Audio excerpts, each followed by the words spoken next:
There's this black Olympic runner. Her name is Alaysha Johnson. She's the runner in the women's 100 meter.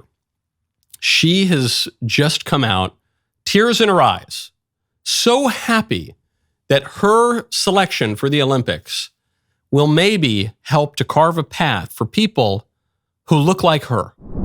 It was, oh God, I already knew before the season started what was coming for me. I knew it was the easiest thing to do because everybody all the time said that I wasn't good enough, said that I didn't deserve. And so I did this my way, my team's way, and just the way that it was meant to be. This is for the hood babies. This is for the people who are poor that come from nothing. This is for everybody that looks like me, that was ever doubted, and I did it with a black designer on my chest. This is what I stand for, and I'm making a way for everybody in my position. She's making a way for everyone who looks like her. People are told, you can't do this because you're black.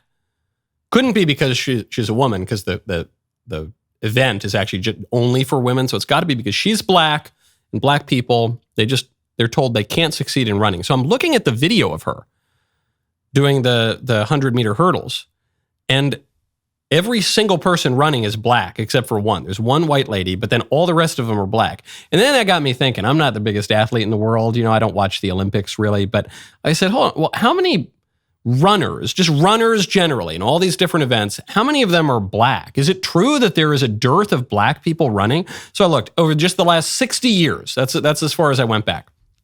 In the men's 100-meter running, I don't know, whatever the race is, 9 out of 10 gold medalists have been black. And 1 out of 10 was Italian, and the Italians are kind of like 50-50. They're the Africans of Europe. 10 out of 10 silver medalists, black. 10 out of 10 bronze medalists, black. I looked at the men's 200 meter, 9 out of 10 who won the gold, black. 1 out of 10, the one who wasn't black, was Greek. And the Greeks invented the Olympics, and they've been running for a long time. And they're also a little racially kind of ambiguous. 10 out of 10 silver medalists, black. 9 out of 10 bronze medalists, black. Men's 400 meter. I kept going down the list on the wiki page. 9 or 10 of the gold medalists were black. One of them was ethnically ambiguous, might have been a little bit black. I said, okay, let me look at the women. So I look at the women, 100 meter. 8 out of 9 gold medalists, black. 9 out of 10 silver, black. 7 out of 9 bronze, black. What about the women's 200? 10 out of 10 gold medalists, black. 9 of 10 silver medalists, black. 9 of 10 bronze medalists, black. I don't know. I could probably fill up the whole show listing the events in the Olympics, especially running, where virtually every winner has been black for a very long time. The only people who might think that they can't make it in Olympic running are the people who do not look like that runner. Those are the people who look like that runner, the one, she's carving away for people who look like her. They should feel the most confident about being able to make it into the Olympics. So why is she saying this? Because this is the ideology that forms our views of everything now. If you are black, you are always at a disadvantage for everything. If you are white, you are always at an advantage for everything. If you are black, anytime you do anything, it is the greatest triumph ever. You've overcome such odds. If you are white, nothing you ever do is worth any kind of praise. Actually, it's worth derision, even if you achieve something that's good. That's just the ideology. And the ideology has permeated the culture, and it's set in for everyone, such that a woman who is an Olympic runner herself could actually believe, say it with a straight face, I have overcome such odds because of my skin color.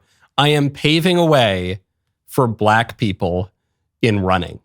Really sad story was going around the internet yesterday from The Guardian, another UK story, and it was hitting a lot of the aggregators and the social media feeds, and it stuck out to me in part because I receive a lot of mailbag questions about this very topic.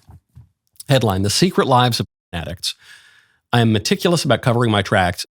Use soars. Some men feel their behavior is moving from a compulsion to an addiction. They describe how this affects their health, happiness, and relationships. Just the first paragraph. Tony is in his 50s and recently did a rough calculation of how much of his life he has spent looking. The result was horrifying, he says. It was 8 years. I can barely think about it. The sense of failure is intense. He's not saying that he looked at sometimes over the course of 8 years. He spent 8 full years of his life looking at, so almost a fifth of his life. So about a sixth of his life, I guess. Looking at, and he says, look, he's got a total double life. No one suspects this. He's told a couple of therapists and now this reporter. And then the reporter interviews other people, health officials, and who say, look, this is obviously an addiction, but it's not treated as an addiction because it's politically incorrect. It's not very sex positive to say that this is an addiction, but it obviously is. In part, one doctor says that it is because it escalates. It's not like you just look at it and you're good. You keep seeking out harder and harder forms of it. Like with a drug, you start out with a soft drug, and then if you keep doing drugs, you seek out harder and harder drugs. That's the problem. And it's a political problem. I won't get into it. It's really, read it. It's good journalism, and you really feel for all these guys who don't get married because of this, who don't have kids because of this, who have trouble holding down jobs. Some of these guys start looking at work because they're addicted. It's like a guy who's, he's doing a drug. He's blowing a line of coke in the bathroom at work or something.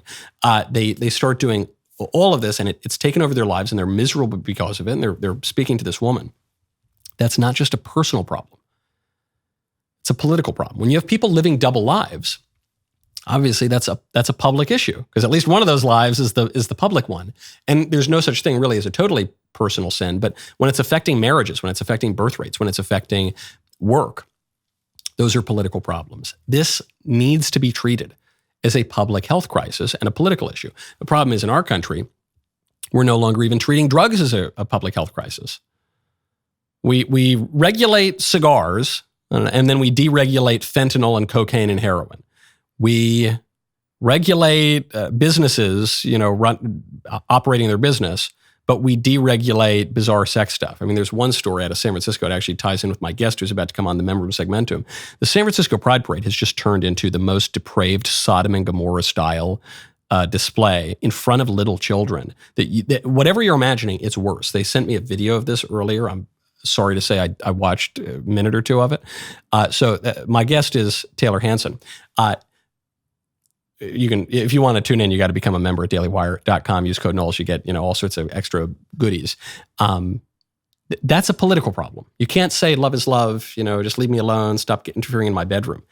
This stuff is happening in the streets. It's affecting families. It's affecting businesses. It's affecting politics.